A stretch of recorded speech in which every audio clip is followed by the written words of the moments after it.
Olá pessoal, estamos então com mais um vídeo falando ainda sobre o livro do Gênesis. Após o dilúvio, então, agora nós temos um outro episódio muito importante narrado e tem por título como A Torre de Babel. Depois do dilúvio, então, os descendentes de Noé foram se multiplicando e foram se espalhando por toda a terra. Criaram-se então novos povos, fundaram-se cidades, só que se chegou em um determinado tempo e começou a se perceber que aquilo que se fazia no tempo de Noé, que nós já lemos, quando o pecado tinha tomado o coração do ser humano, agora vai acontecer também com os descendentes de Noé. A humanidade voltava a pecar. Isso vai acontecer na terra que se chamava de Mesopotâmia, onde hoje é o Iraque, nessa mesma terra onde ali vai nascer Abraão.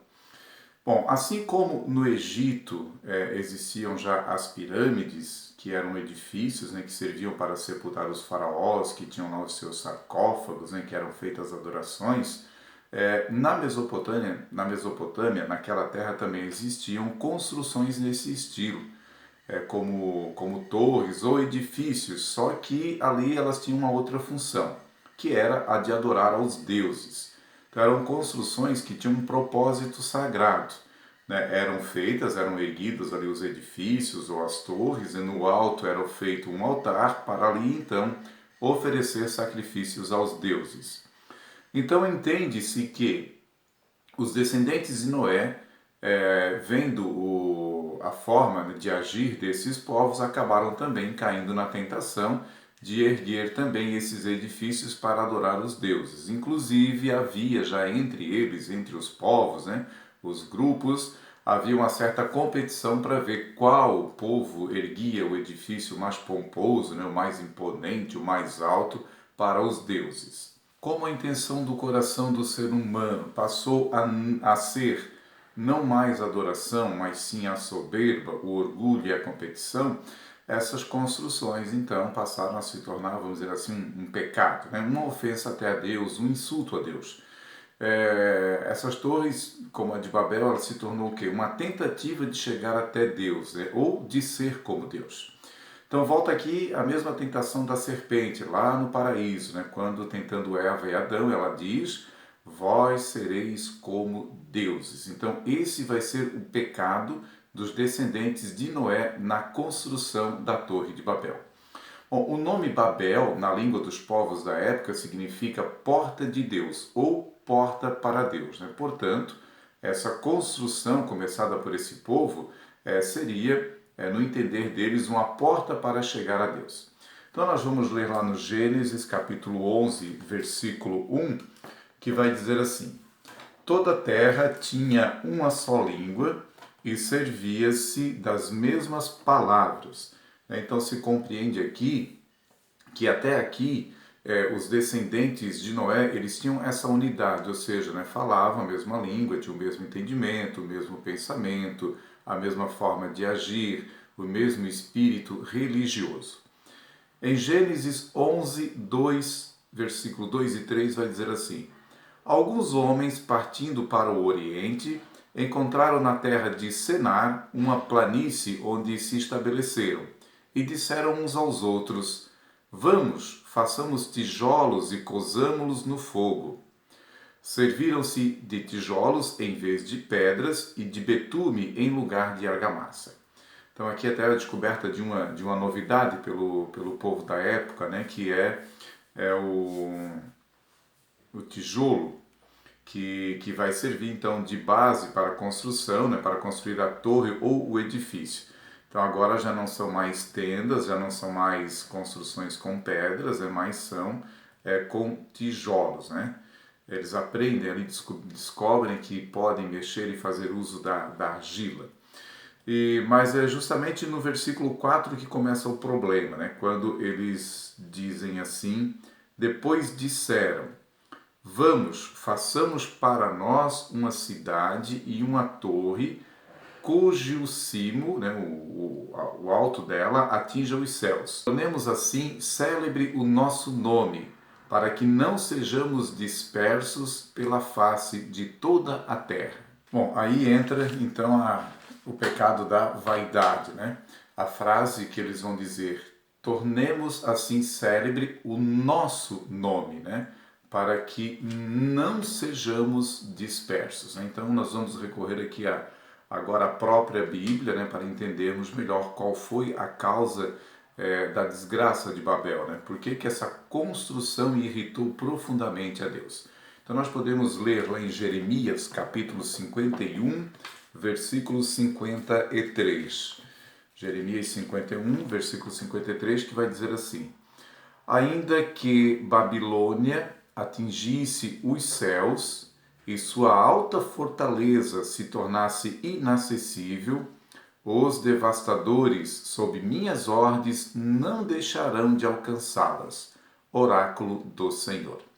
Então aqui está a resposta, né, de Deus. Olha, se vocês pensam que vocês vão se tornar, né, os todo-poderosos, que vocês vão atingir os céus, mas eu vou frustrar os seus planos. Vocês, com toda a prepotência e arrogância, estão querendo ser deuses. Então nós podemos ler novamente ali o versículo 4, né, que diz assim: vamos, façamos para nós uma cidade e uma torre, cujo o cimo atinja os céus. Então aqui nós vemos o que? Nós vemos a autoglorificação, né? O autoendeusamento do homem. Quer dizer, a obra, a construção, né? O edifício, ele se tornou algo que satisfaça o seu próprio ego. Tornemo-nos célebre o nosso nome. Aqui está o fruto da egolatria, né? Vamos dizer assim, ego, que quer dizer eu, latria, né? Adoração. Então, o ególatra é aquele que se adora, né? E quem se adora, é claro, não coloca Deus como centro da sua vida. Ou seja, na humanidade, Deus, né? Já nesse grupo aí dos descendentes de Noé, Deus começa a deixar de novamente ocupar o lugar principal.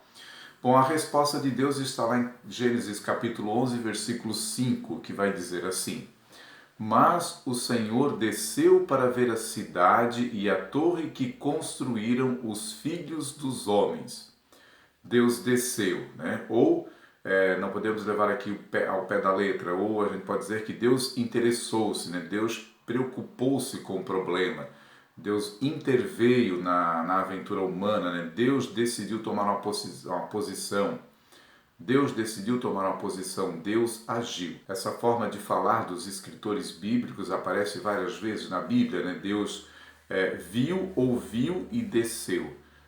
Ou seja, Deus interessou-se, Deus se preocupou com aquela situação. Deus resolve intervir, Deus resolve tomar uma posição. A partir do capítulo 11, versículo 6, diz assim: eis que são um só povo, disse ele, e falam uma só língua. É estranho, né? Porque aqui parece que Deus não se agrada, né? Que eles sejam um só povo ou que falem a mesma língua, né? Isso não é bom? Claro que é, desde que a intenção também seja boa. Depende do motivo, depende da razão. Ou seja, se várias pessoas estão unidas, mas para fazer o mal, é claro que isso não agrada a Deus. Se unem na mesma linguagem da corrupção, ou da violência, ou da maldade, isso não agrada a Deus. Então a intenção de estar juntos é que agrada ou desagrada a Deus, né? A intenção, a retidão do coração daquilo com que se está fazendo as coisas. Nós temos aqui então a humanidade unida, né, com a mesma intenção, o mesmo propósito, que é construir uma torre, só que para satisfazer o próprio ego, para a sua própria realização. Então, é como quem diz, olha, nós queremos o quê? Nós queremos a fama, né? Nós queremos o prestígio, nós queremos a nós mesmos e não a Deus. No fundo, quem é que está novamente aí também por trás da Torre de Babel? É claro, é ele, né? A serpente é novamente o inimigo, de novo incitando, de novo tentando a humanidade a querer se colocar no lugar de Deus, né? A gente lembra novamente lá a fala do paraíso, né?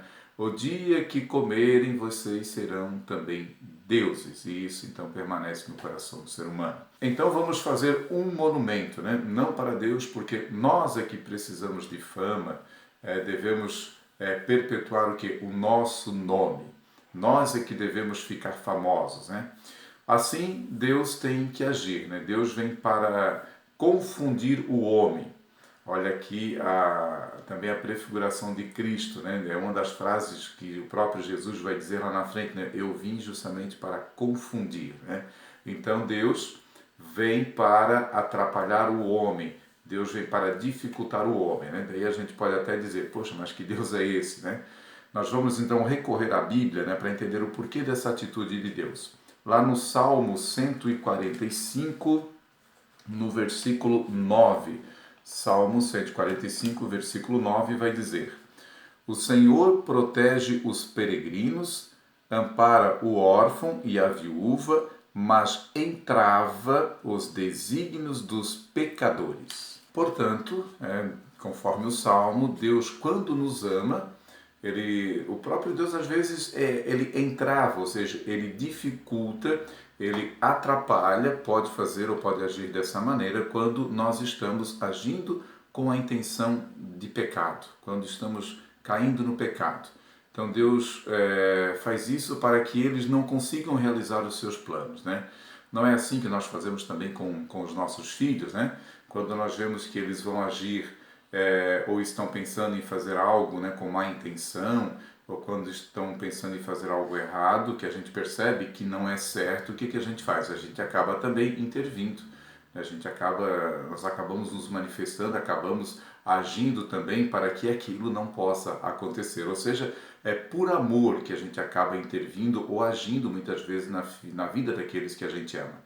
Então é assim que Deus vai fazer também. Deus vai intervir, né, na história da humanidade, não só na Torre de Babel, mas também em muitas outras situações, para o nosso bem. Gênesis capítulo 11, versículo 8.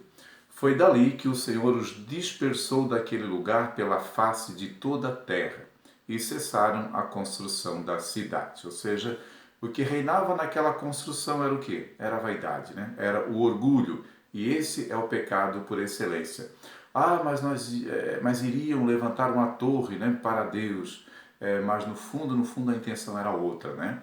É como quem diz, olha, faça de tudo para se colocar nas alturas. Na intenção, eles é que queriam se colocar nas alturas. Entra aí o quê? Entra o egoísmo. Gênesis 11, versículo 9. Por isso deram-lhe o nome de Babel, porque ali o Senhor confundiu a linguagem de todos os habitantes da terra e dali os dispersou sobre toda a face da terra. Depois é claro que nós vamos encontrar, né, o oposto dessa atitude de Deus, aonde lá em Pentecostes, né, onde cheio do Espírito Santo, cheios do Espírito de Deus, os homens agora se entendem, compreendem e agem então com um bom propósito. Meus irmãos, é isso então, a Torre de Babel. Até o próximo vídeo. Vens de Deus, estás em Deus.